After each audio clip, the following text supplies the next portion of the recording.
Ada pertanyaan begini, Mbak Gatot. Menurut teori siklus, kira-kira situasi bangsa saat ini itu apakah ada persamaan dengan situasi atau keadaan tempo dulu, Mbah? Pripun? Kalau mendasarkan pada teori siklus ya, bahasa Jawanya itu cokro mandiri. Ini lebih dulu kita ulangi lagi secara global, garis-garis besarnya aja, tentang keberadaan kita di Nusantara ini. Dia pada zaman apa dimulai, berapa abad yang lampau, itu sekarang ini rupa-rupanya ada para ilmuwan itu mulai menyinggung usia Mojopahit. Apa dihitung sejak tahun 1293, yakni di mana Raden Wijaya itu dinobatkan sebagai Maharaja Mojopahit, ataukah dihitung mundur karena Mojopahit itu salah satu nama dari kerajaan waktu itu dan punya nama lain, ada Wilwatik Tapura, bahkan juga bisa disebut Kahuripan. Tetap dinamakan Mojopahit karena ibu kotanya itu di kota Mojopahit. Seperti hanya sekarang ini Indonesia bisa disebut Jakarta. Mungkin orang luar tidak semua menyebut Indonesia, mungkin menyebut Jakarta. Itu kan begitu. Nah, demikian juga Mojopahit.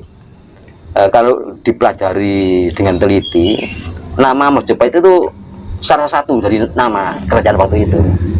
Nah, secara global kan begini, kita ini pernah mengalami satu musibah besar pada zaman kerajaan Medang. Kerajaan Medang yang berada di tengah-tengah Pulau Jawa, tepatnya di daerah Prambanan, Borobudur itu. Itu disebut oleh sejarawan kerajaan itu namanya Medang. Kalau saya lebih cenderung pada besatannya Borobudur Prambanan, jadi peradaban Borobudur Prambanan. Sama saja. Jadi terjadi Pralaya Agung, apa berbentuk bencana alam ataukah perang, itu yang sekarang ini masih belum bisa dipastikan kebenarannya. Kok semua bangunan-bangunan kuno percandian itu tenggelam di permukaan tanah, bakal teruruk. Nah, itu disebut Pralaya Agung. Memang tidak mustahil itu peperangan antara dua dinasti besar yang ada waktu itu, dinasti Sanjaya dan dinasti Sailendra. Nah, setelah itu semua warga kerajaan itu tidak mau menghuni di situ, keluar. Nah, ini dari dinasti Sailendra keluar ke Pulau Jawa, bahkan sampai ke Thailand, Vietnam, ya, Kamboja, Laos, itu ya, terus berkembang di sana. Dan dinasti Sanjaya itu lari ke timur, wilayah timur Pulau Jawa. Nah, ini satu kejadian besar. Nah, lantas merintis kembali, semua musnah, termasuk perpustakaan, pusat pendidikan, ya, laboratorium, itu tidak ada, hancur semua. Jadi yang ngungsi itu hanya berbekal orang dan pakaian, mungkin ya, makanan. Sehingga Empu Sendok menyelamatkan peradaban ini. Segera di timur beliau membangun, yang pertama dibangun itu pendidikan. Karena peradaban itu musnah, yang ada hanya di otak para ilmuwan waktu itu, yang harus segera diturunkan, segera diajarkan kepada masyarakat sehingga selamat. Itu sangat masuk akal. Kenapa Empu Sendok itu mendahulukan pendidikan, sehingga saya memastikan bahwa Gunung Penanggungan itu pusat pendidikan sekaligus pusat industri. Waktu itu, kalau tentang pangan kan kita cukup ya, alam kita alam yang kaya dengan sumber dayanya, tidak ada masalah tentang makanan. Tapi ilmu pengetahuan harus segera diselamatkan. Ilmu bertani, berkebun, ya, ilmu perikanan, ilmu pemerintahan, semua itu harus diselamatkan. Terutama yang berhubungan dengan sandang pangan dan papan ini, ilmu pertukangan dan sebagainya. Itu pertama dilakukan membentuk pusat pendidikan, itu masuk akal. Nah, di sini berarti Empu Sendok yang menonjol dilakukan pertama adalah pendidikan. Nah, setelah itu berikutnya dilanjutkan oleh keturunannya sampai kepada Erlangga. Beliau merubah nama Medang menjadi Kahuripan. Nah, di sini Erlangga yang didahulukan pangan. Beliau membentuk lumbung pangan. Kalau Empu Sendok membangun pusat pendidikan di Gunung Penanggungan, nah, Erlangga membangun lumbung pangan di Lembah Hilir Desa Brantas. Nah, ini klop. Jadi Erlangga membangun lumbung pangan di Lembah Hilir Desa Brantas. Terus berikutnya ada Panjalu, Daha. Nah, Daha ini yang ditonjolkan ilmu pengetahuan. Ilmu pengetahuan. Dan pada puncaknya di situ Sri Adi Joyoboyo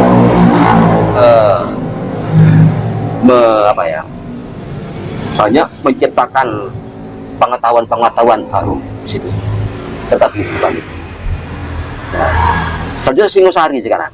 Ini garis besarnya aja ya. Kalau Daha itu Sri Adi Joyoboyo. Iya, ilmu pengetahuan. Jadi kalau Empu Sendok itu pendidikan, Erlangga itu sandang pangan papan. Kalau di Penanggungan itu kan pusat pendidikan dan industri. Ya, dan industri. Ya.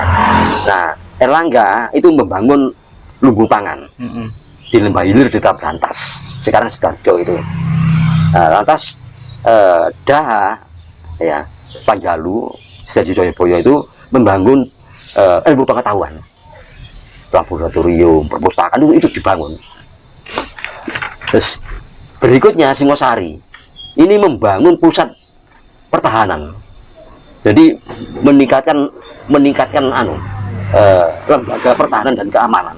Singosari itu kuat militernya. Nah, oleh karena itu berdirinya Mojopahit ini tidak dimulai dari nol, sudah ditopang oleh pilar-pilar tadi itu. Pendidikan, terus sandang pangan papan, ilmu pengetahuan, dan militer. Nah, empat ini menopang berdirinya Majapahit. Jadi Majapahit tidak dibangun dari nol, sehingga besar. Makanya kalau ada para ilmuwan menggabungkan mulai dari Medang, kayak Empu Sendok ini, Kahuripan, Panjalu, Singosari, itu boleh, bisa. Itu sebenarnya satu negara, satu kerajaan. Dan perpindahan ibu kota tidak berarti membubarkan yang sebelumnya. Loh, apa misalnya ya, dari Singosari atau dari Kediri ya pernah pindah ke Singosari. Tadi pusat pemerintahan di Kediri. Sri siapa itu? Kertajaya.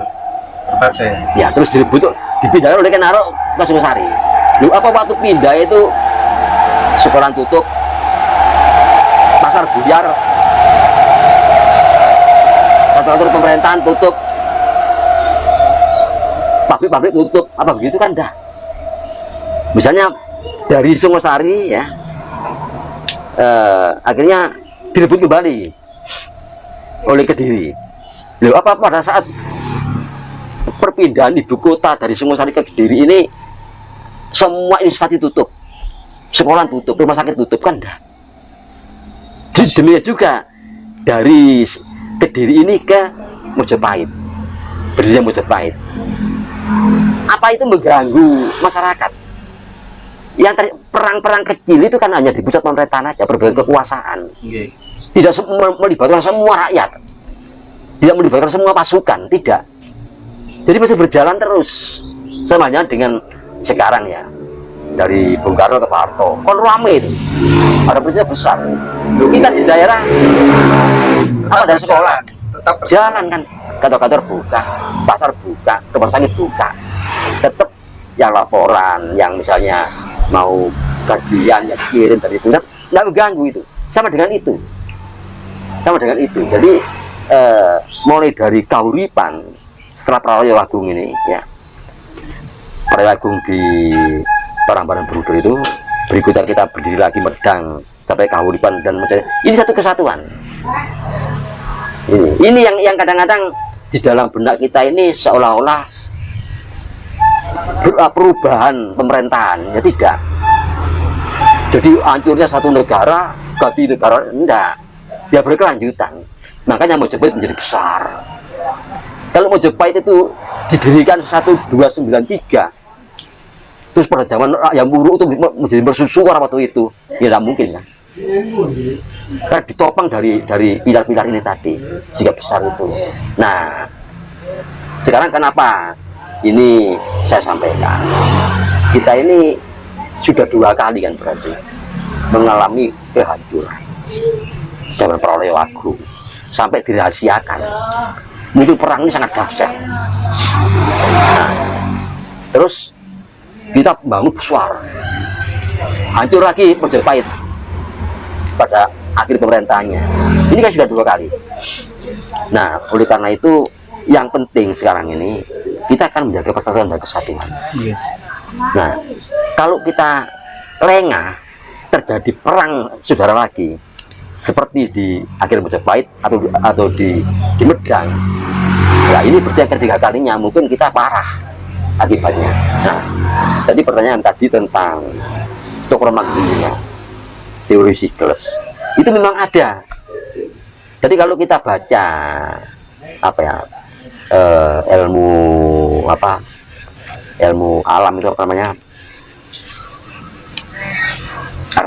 astronomi ya, astronomi ini kan nanti kita bicara itu kan, tapi tidak bicara berarti kita ini bicara tentang ilmu astronomi, tidak.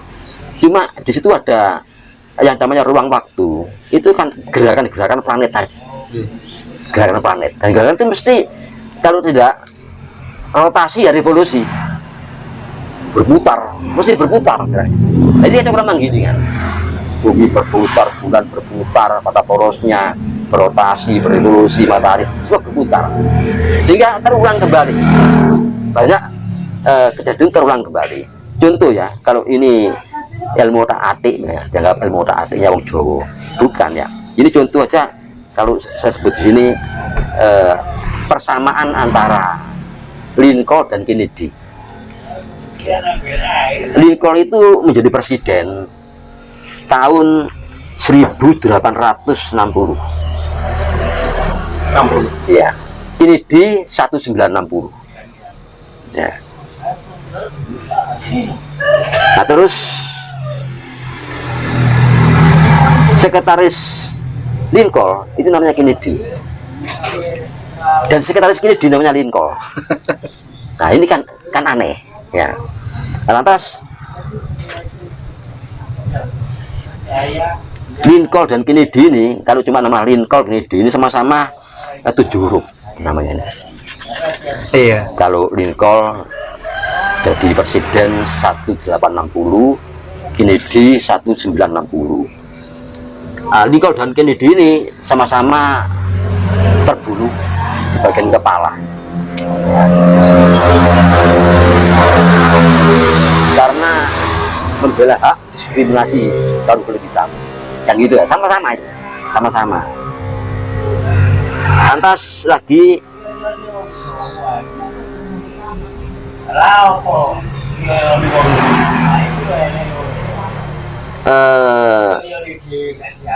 pengganti Lincoln setelah tertembak, namanya Johnson.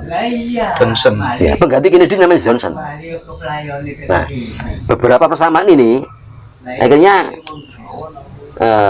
dan yang nembak Lincoln itu dari gudang,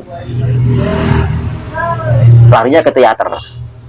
Yang menembak Kennedy dari teater nanti ke gudang. Nah, kedua-duanya tertangkap dan belum sempat diadili, dia terbunuh. Itu sama persis. Nah, oleh karena itu akhirnya banyak ramalan tentang zaman Kennedy. Saya akan menangi ya di Indonesia ini kan tahun 60 saya sudah ada.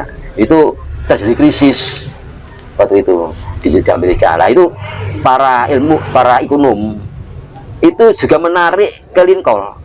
Persis zaman Lincoln kejadiannya itu. Krisis zaman Kennedy. Nah, demikian juga kalau saya mempersamakan antara Ken Arok dengan Bung Karno.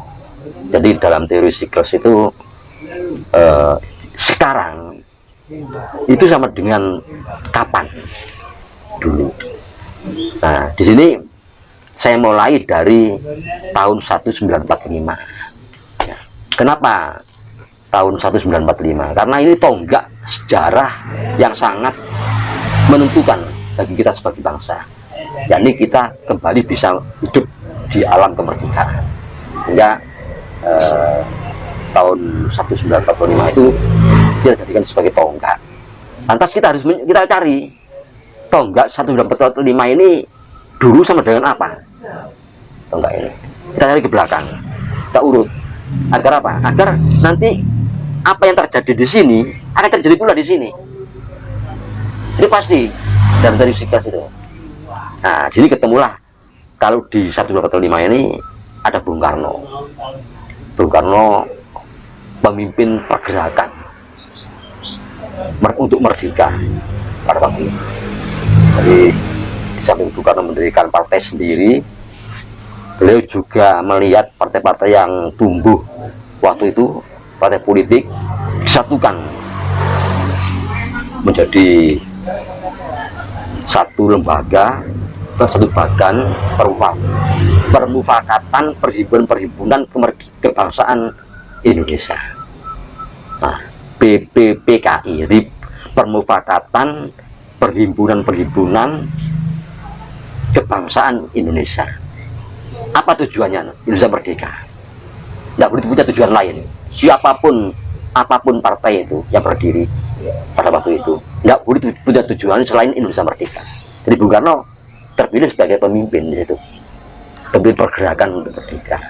Nah, nanti sekarang sama dengan Ken Arok. Ken Arok itu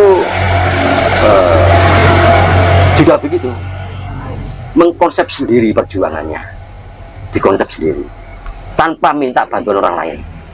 Bagaimana dia harus menjadi raja, menjadi maharaja, dikonsep, dilaksanakan sendiri, dan dia jadi raja. Ini kalau kita lihat sejarah, tidak ada yang seperti ini. Yang ada cuma Bung Karno dan Ken Arok. Iya. Nah, terus pada zaman Ken Arok itu memakan korban 7 tokoh besar yang gugur waktu itu zaman Ken Arok. Ada Bung Kandring, ada Tunggulang Metung Raja, ada Ngebu Ijo, Ken Arok sendiri, ya, Anusapati, Tojoyo, Renggo, 7 tokoh. Nah, pada zaman Bung Karno itu ada 7 jenderal gugur. Ahmad Yani CS sama ya. Dan nama Ken Arok Soekarno itu hidupnya sama, nyaris sama. Kedua beliau ini dilahirkan di tempat yang sama, dalam Blitar, Malang Selatan, dalam Malang Blitar ini. Dan setelah beliau wafat dikubur di makam di tempat yang sama, ya di situ. Nah, pada zaman Bung Karno kita akan tahu yang terus bergerak saling menghantam, saling saling bermusuhan, itu ada 3 kekuatan. Kekuatan nasionalis, agama, dan komunis. Nas, A, dan Kom. Ini yang terus bergerak saling menghantam. Nah, pada zaman Ken Arok, Singosari, ada 3 kekuatan juga. 1, kekuatan dari garis keturunan Tunggul Metung Ken Dedes. 2, garis keturunan Ken Arok Ken Dedes. 3, dari garis keturunan Ken Dedes, Ken Arok, dan Ken Umang. Ada 3 kekuatan di sini, saling membunuh. Jadi kekuatan pada zaman Bung Karno tadi kalau saya sebutkan, ada kekuatan nasionalis, kekuatan agama, dan komunis, macam Nasakom. Nah, pada zaman Singosari juga begitu, ada 3 kekuatan, garis keturunan Tunggul Metung Ken Dedes, garis keturunan Ken Arok Ken Dedes, dan garis keturunan Ken Arok Ken Umang, saling membunuh. Ken Arok dibunuh oleh Tojoyo dibunuh oleh Copati, dibunuh Ronggo, terus saling membunuh. Nah, Ken Arok itu menurut sejarah sementara ini ya yang ditemukan itu cuma 5 tahun. Tapi saya tidak percaya, mungkin kalau diteliti lagi gitu tidak demikian. Tapi sementara ini kita yakini dari ilmuwan itu mengatakan 5 tahun. Setelah itu diganti, setelah Ken Arok, Tojoyo, Anusapati, Tojoyo, Pergowuni, Jaya Wisnuwardana ini, Jaya Wisnuwardana, baru Kertanegara. Nah, di dalam tangan Kertanegara, Singosari menjadi besar. Kalau begitu siapa Kertanegara ini? Kalau dihitung, kalau Ken Arok itu Bung Karno, Kertanegara itu Pak Harto. Nah, Pak Harto militer. Ini Kertanegara itu militer, kuat ini, besar militer kita waktu itu. Nah, lantas karena Ken Arok cuma 5 tahun, antara Ken Arok dan Kertanegara ada 3 orang di sini, Anusapati, Tojoyo, dan Ronggowuni yang diberikan Jaya Wisnuwardana itu. Jaya Wisnuwardana. Nah, lantas pada zaman Bung Karno, karena Bung Karno itu 20 tahun, sehingga notok ini. Nah, 3 orang beliau ini ada di belakang, dari belakang. Gus Dur, Bu Mega, Pak Habibie ya, Pak Habibie, Gus Dur, Bu Mega di belakang. Karena Bung Karno 20 tahun, sehingga 3 orang di sini. Nah, setelah lesernya apa ya, Pak Harto, 3 ini, bagaimana setelah Kertanegara jatuh ya? Nah, munculnya Kediri karena pemberontakan Kediri ya, Jaya Katwang ini. Nah, ini SBY, Jaya Katwang ini, Bapak SBY, Bapak Susilo Bambang Yudhoyono, persis itu secretnya persis. Nah, setelah munculnya Jaya Katwang yang Bapak SBY ini, maka sekarang gilirannya munculnya Mojopahit.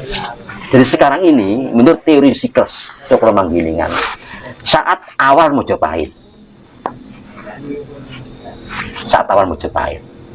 jadi Bapak Jokowi ini itu dalam siklus tadi Raden Wijaya atau disebut Sanggrama Wijaya yang gelarnya Kertarajasa Jayawardana, itu Bapak Jokowi. Ini menurut teori siklus Raden Wijaya ya, itu. Jadi itu jelas Amerika pun berpegang pada itu, para ekonom, pada teori siklus itu, karena terulang kembali. Nah, ini kalau kita memahami, nah kita bisa hati-hati.